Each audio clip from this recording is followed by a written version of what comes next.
اللہ کے نبی صلی اللہ علیہ وسلم واحد وہ پیغمبر ہیں کہ جنہوں نے جبریل کو اصل حالت میں دیکھا۔ اعوذ باللہ من الشیطان الرجیم، بسم اللہ الرحمن الرحیم۔ وَلَوْ نَزَّلْنَا عَلَيْكَ كِتَابًا فِي قِرْطَاسٍ، اور اگر ہم آپ پر کوئی کتاب اتارتے کاغذ میں لکھی ہوئی، فَلَمَسُوهُ بِأَيْدِيهِمْ، پھر یہ اس کو اپنے ہاتھوں سے چھو کر دیکھ لیتے، لَقَالَ الَّذِينَ كَفَرُوا إِنْ هَذَا إِلَّا سِحْرٌ مُبِينٌ، تب بھی یہ لوگ جنہوں نے کفر اختیار کیا ہوا ہے یہی کہتے کہ یہ کھلے ہوئے جادو کے سوا کچھ نہیں ہے۔ اس کے شان نزول میں ایک غیر مسلم کی طرف سے تقاضے کا تذکرہ احادیث میں آتا ہے کہ عبداللہ بن ابی امیہ اس نے اللہ کے نبی صلی اللہ علیہ وسلم سے کہا کہ اگر آپ ہمارے سامنے آسمانوں پر جائیں، وہاں سے لکھی ہوئی کتاب لے کر آئیں، اور لکھی ہوئی کتاب کو ہم اپنے ہاتھوں سے چھو کر بھی دیکھ لیں۔ بس اوقات ایک چیز انسان کو نظر آتی ہے لیکن حقیقت میں نہیں ہوتی، نظر بندی ہو جاتی ہے، نظروں پہ جادو ہو جاتا ہے، جس کو اکثر ہم سنتے رہتے ہیں، تو یہ بھی جادو کی ایک قسم ہے۔ تو ہمیں نظر آئے لیکن اس میں امکان ہے کہ نظر بندی کا اثر ہو، کسی جادو کا اثر ہو، حقیقت میں نہ ہو، تو ہم اس کو اپنے ہاتھوں سے بھی چھو کر دیکھ لیں تاکہ وہ نظر بندی کا امکان بھی ختم ہو جائے، واقع میں ہی کتاب آپ لے کر آئیں۔ اور اس کے اندر یہ بھی اللہ تعالیٰ لکھیں کہ عبداللہ بن ابی امیہ اس کی تصدیق کرے، اللہ کی طرف سے باقاعدہ طور پر یہ پیغام بھی لکھا ہوا ہو، تو تب بھی میں اس کو نہیں مانوں گا۔ تو ظاہر ہے کہ اللہ کے نبی صلی اللہ علیہ وسلم کے قلب اطہر پر اس کا رنج کا اثر ہونا ایک لازمی چیز تھی، تو آپ کو اس سے بڑا رنج ہوا۔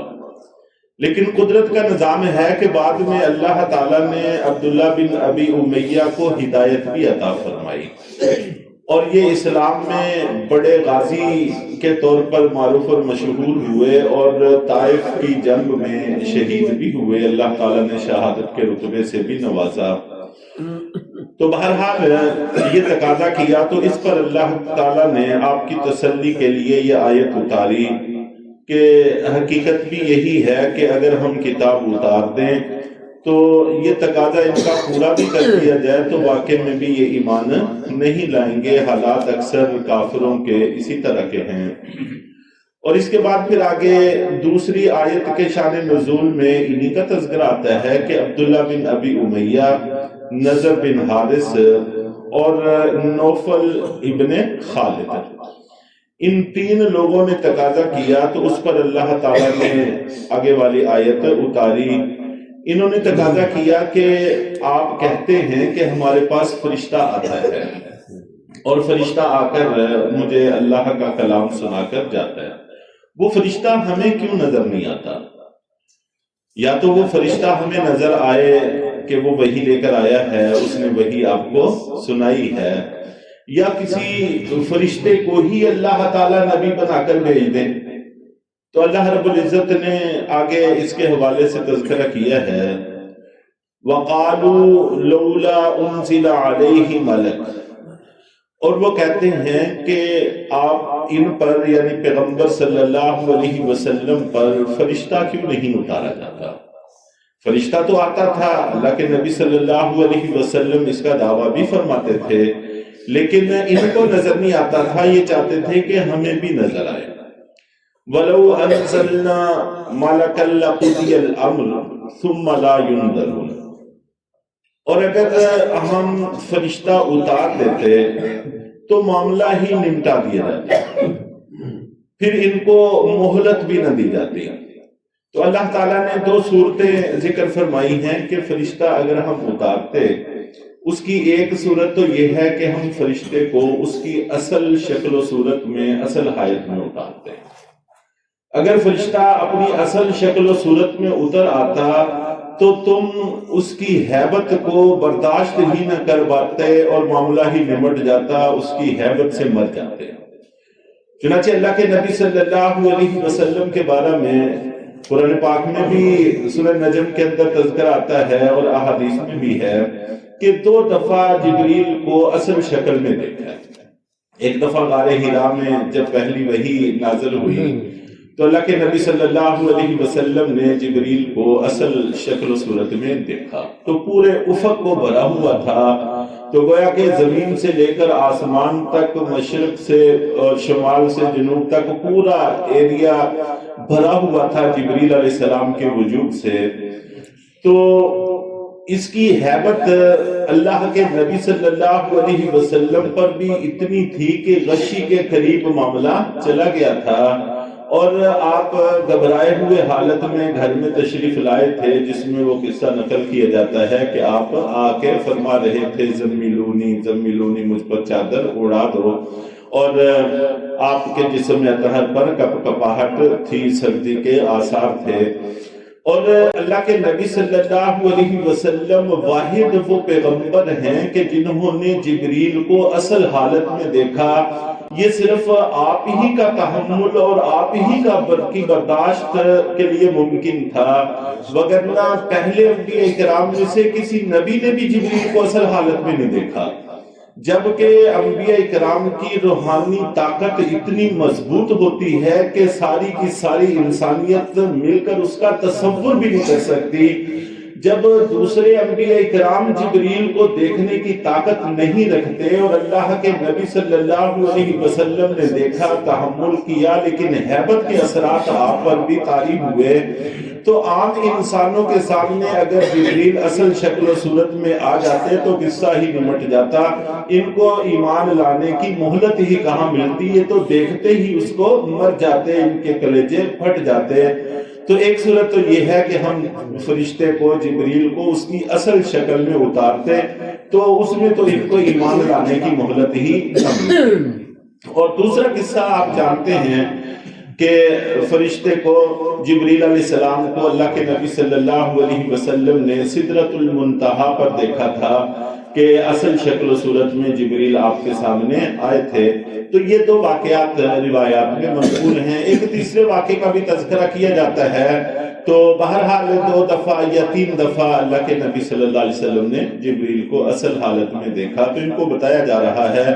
ایک صورت تو یہ ہے، اور دوسری صورت کا آگے تذکرہ ہے کہ وَلَوْ جَعَلْنَاهُ مَلَكًا لَجَعَلْنَاهُ رَجُلًا وَلَلَبَسْنَا عَلَيْهِمْ مَا يَلْبِسُونَ۔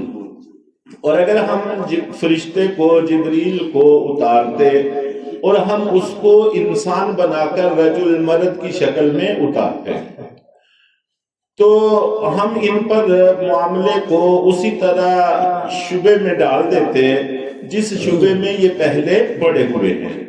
اللہ کے نبی صلی اللہ علیہ وسلم دعویٰ فرماتے ہیں، کہتے ہیں کہ اللہ مجھ پر وحی اتارتے ہیں تو ان کو شبہ ہے۔ اب اگر فرشتہ انسانی شکل میں آتا تو ان کے بارے میں بھی کہتے کہ یہ فرشتہ نہیں ہے، ظاہر ہے کہ وہ انسانی ہی کی طرح ہوتے۔ چنانچہ جب کبھی جبریل علیہ السلام انسانی شکل میں آتے تھے تو صحابہ کرام ان کو پہچان نہیں سکتے تھے۔ عام طور پر روایات میں آتا ہے کہ حضرت دہیہ بن خلیفہ کلبی رضی اللہ تعالیٰ عنہ کی شکل صورت میں جبریل تشریف لایا کرتے تھے۔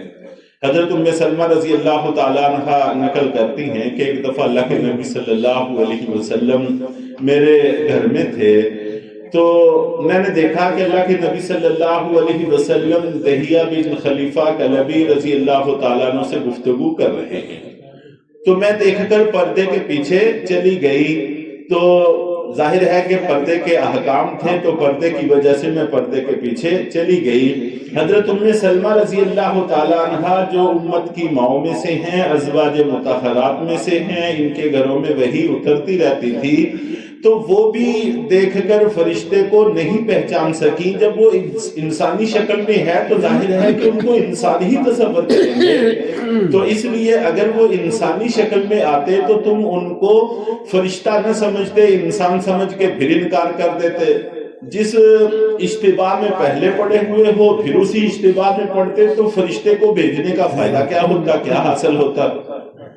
اور اسی طرح حضرت ابو ہریرہ رضی اللہ تعالیٰ عنہ, حضرت عمر رضی اللہ تعالیٰ عنہ سے حدیث منقول ہے جس کو حدیث جبریل کہتے ہیں کہ اجنبی کی شکل میں جبریل علیہ السلام تشریف لائے, سفید اجلے کپڑے, صاف ستھرے بال.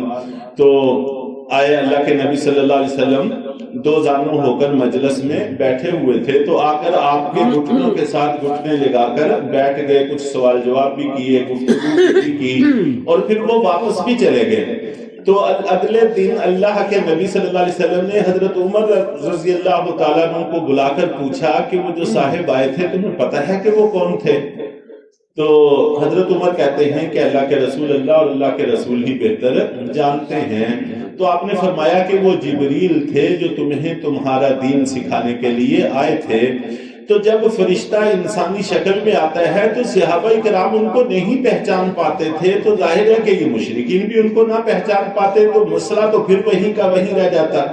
اس لیے غیب پر ایمان لانا, اللہ کے رسول کو ماننا, یہی ایک صورت تھی جو ان کے سامنے پیش کر دی گئی. اب آگے ان کے نصیب ہیں, اگر ان کو جہنم میں جلنا ہے تو ان کی مرضی ہے, تو جلا کریں.